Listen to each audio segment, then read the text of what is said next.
नमस्कार. हवामान अंदाज आणि बातम्या या आपल्या यूट्यूब चॅनलमध्ये मी किरण वाघमोडे तुम्हा सर्वांचं स्वागत करतो. आज 16 डिसेंबर सायंकाळचे साधारणतः 6:15 वाजत आलेत आणि आता आपण पाहूयात की आज रात्री आणि येणाऱ्या 2-3 दिवसात राज्यात हवामान कसं राहील, कुठे कोणत्या भागामध्ये आपल्याला राज्यातील पावसाची शक्यता बनताना दिसते त्याबाबतचा अंदाज पाहणार आहोत.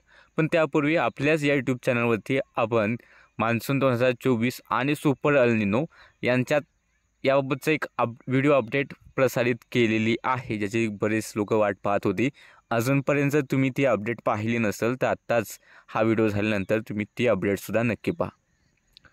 सुरुवात आपण करूया राज्यातील तापमानापासून. तर उत्तरेकडे जशी थंडी वाढू लागली तसं राज्यातही तापमानात आज घट पाहायला मिळाली.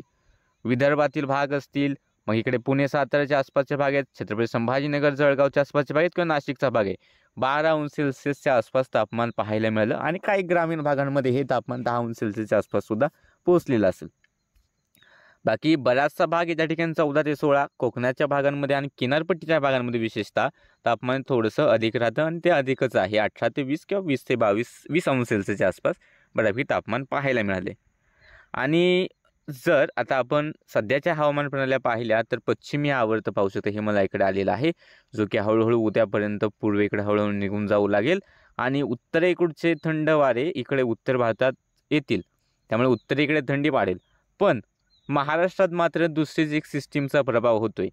एक चक्राकार वाऱ्यांची स्थिती या ठिकाणी दक्षिणेकडील भागांमध्ये आहे, साधारणतः श्रीलंकेच्या पश्चिमेच्या आसपासच्या भागांमध्ये, आणि त्यामुळे काही जे काही बाष्पयुक्त वारे येत आहेत तमिळनाडू, त्यानंतर इकडे आंध्र प्रदेश, केरळचा भाग आहे, कर्नाटक आणि आता हळूहळू राज्याच्या दक्षिण भागात सुद्धा पोहोचू लागलेत.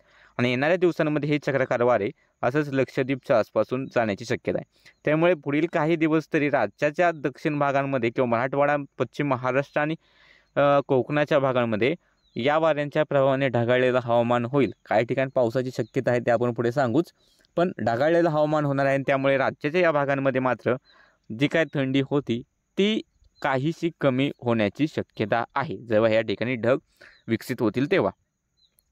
बाकी इतर ठिकाणची जी थंडी आहे ती सर्वसाधारण चालूच राहील. विदर्भाच्या भागांच्या आसपासची थंडी सगळीच आहे आणि जर आपण सॅटेलाईट इमेजमध्ये जर पाहिलं तर दिसतंय की आज थोडेसे ढग इकडे सांगली, कोल्हापूर, साताऱ्याच्या दक्षिणेकडील भाग आहेत, सोलापूरचे दक्षिणेकडील भाग आहेत, या ठिकाणी पाहायला मिळत आहेत. आणि अतिउंचावरील ढग इकडे सातारा, पुणे, नगर, सोलापूरच्या भागांमध्ये अतिउंचावरचे सुद्धा ढग आहेत, पण या ढगांमुळे थंडीला जास्त काही अडथळा निर्माण होत नाही. बाकी राज्याच्या उत्तरेकडे नंदुरबार, धुळे, जळगावचे अतिउत्तरेकडील भाग आहेत, अमरावतीचे उत्तरेकडील भाग आहेत, या ठिकाणी सुद्धा काही अंशी ढगाळलेलं हवामान होतंय. म्हणजेच या ठिकाणी सुद्धा थोडीशी थंडी कमी होण्याची शक्यता दिसते. आणि पावसाचं जर बोलायचं झालं तर उद्या पावसाचा जो काय अंदाज आहे आपल्या अंदाजानुसार, उद्या सातारा, सांगली, सिंधुदुर्ग, कोल्हापूर आणि सोलापूरचे दक्षिणेकडील भाग असतील, या ठिकाणी ढगाळलेलं हवामान होण्याची शक्यता दाट आहे आणि एखाद्या ठिकाणी झाले तर हलकेसे थेंब होतील. खूप मोठ्या प्रमाणावरती किंवा खूप मोठ्या क्षेत्रावरती पावसाचा अंदाज नाही.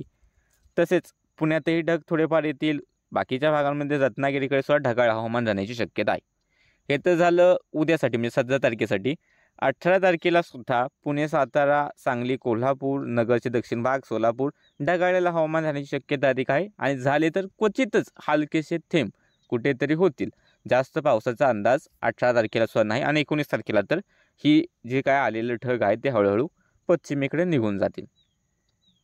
आणि हवामान विभागात जर आपण अंदाज पाहिला तर हवामान विभागाच्या अंदाजानुसार 17 तारखेला म्हणजे उद्या सातारा, सांगली, कोल्हापूर, सिंधुदुर्ग आणि रत्नागिरी या जिल्ह्यांमध्ये हलका मध्यम पाऊस किंवा गडगडाट होण्याची शक्यता वर्तवलेली आहे. तसेच सोलापूरमध्ये खूप हलक्या स्वरूपाच्या पावसाची शक्यता हवामान खात्याने वर्तवली. बाकी तिथून पुढच्या 18 आणि 19 तारखेसाठी हवामान विभागाने तुर्तास तरी पावसाचा अंदाज दिलेला नाही आहे. राज्यात हवामान कोरडे राहील असाच अंदाज आहे आणि राज्यातील इतर ठिकाणी सुद्धा पावसाची काही शक्यता नाही. बाकी हा व्हिडिओ कसा वाटला नक्की कमेंट करून कळवा. मान्सूनबाबतचा व्हिडिओ अजूनपर्यंत पाहिला नसेल तोही पहा. आपला बाजारभावचा यूट्यूब चॅनल आपण सुरू केला आहे. व्लॉगचा मिनी व्लॉग आपले किरण वाघमोडे नावाचा एक व्लॉगचा चॅनल आहे, तोही सुरू आहे. हिंदीतील हवामानाचा अंदाज सुद्धा सुरू आहे.